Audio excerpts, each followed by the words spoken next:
Well, they've appeared in national publications like the New York Times, but they work out of Central Illinois. Spinlight Studios of Champaign is a relatively young company, but they've already made a name for themselves in the app world. Yes, and while some apps can suck you in without much benefit, Spinlight hopes to educate its young users.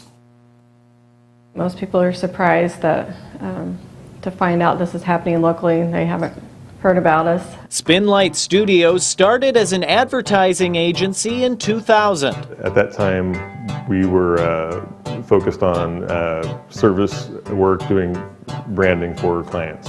After 11 years and multiple awards, they decided to try something completely new. A movement was getting ready to happen, and we wanted to be part of it. That movement was the iPad. We love Apple products and everything.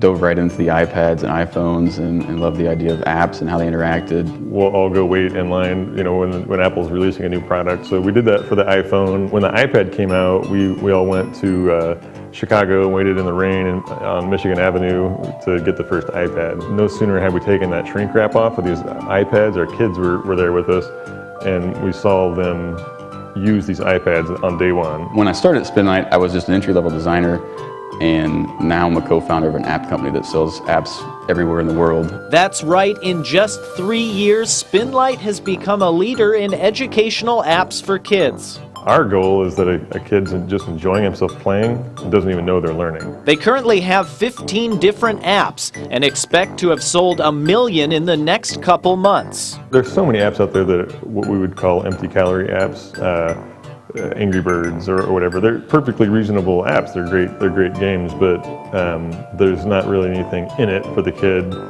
after he's invested some time into it. We like to think that our apps have something a little extra in there, some nutritional value for the kid. We have a problem that the people who play our apps, the people who buy our apps are different people. So we have to appeal to the moms, we have to appeal to the kids at the same time.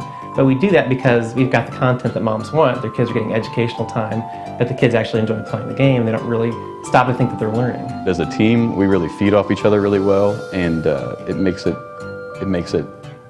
a challenge, but as soon as we start talking to each other about problems and solutions, it goes from there. People want to know what the secret sauce is, and I think for us it's just about clarity in presentation, good design, you know, keeping everything high quality and simple enough that the consumer can understand it and use it. I think that's just our nature. I think, you know, you're either left-brained or you're right-brained, and we tend to be more right-brained as far as creative thinking, and we're always talking about things that excite us and interest us, and then the other guys being more, especially if their kids are involved with kids, and that kind of sparks those ideas for different games. Once an app is completed, the fourth member of the Spinlight team comes into action. Chief Mom Officer. So what does that mean? I have no idea. There aren't very many people with the same title. I think it's a new term. So as soon as an app is released, then I'm emailing probably over 600 people, mainly mom bloggers. There's a lot of teachers, a lot of teachers have their own blogs too that they write. What's the famous so I'm just island? communicating with all those people, and then also like New York Times, USA Today. Sometimes the sales will just spark, we don't know why. Like Alpha Tots had been out for a year or two, and all of a sudden in the middle of the summer one time it went to number 2, straight to number 2 in education.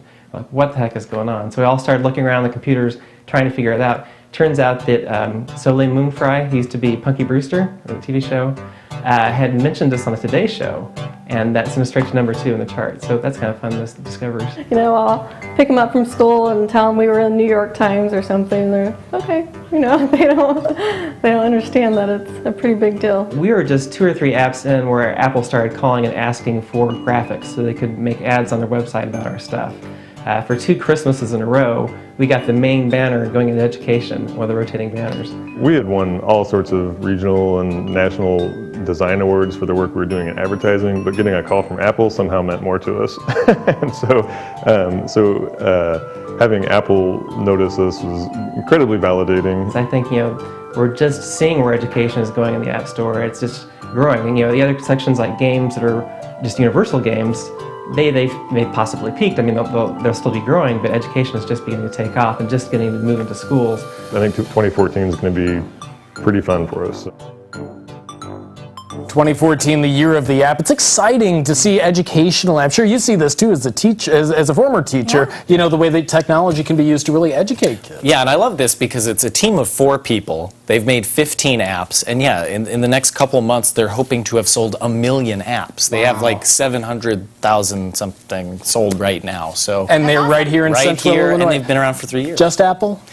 No, good point. Yeah, there's their Droid, Nook. Visit their website, which I will have a link to on ciLiving.tv, and you can see maybe Brock and Jillian want Maybe. Operation Math. I think so. Yeah. They can pick them up so fast, faster than I can. You can also see Grandpa Cratchit hit on Heather. It's gonna be Okay, good. time to announce today's CI Giving winner. Another winner today. It's a prize valued at $10 to the Piatto Cafe. Congratulations, Susan Noggle of Paxton. Yeah, you're going to need to come by the station there, Susan, to pick up your tickets between 8:30 and 5. Congratulations. And we'll have another CI Giving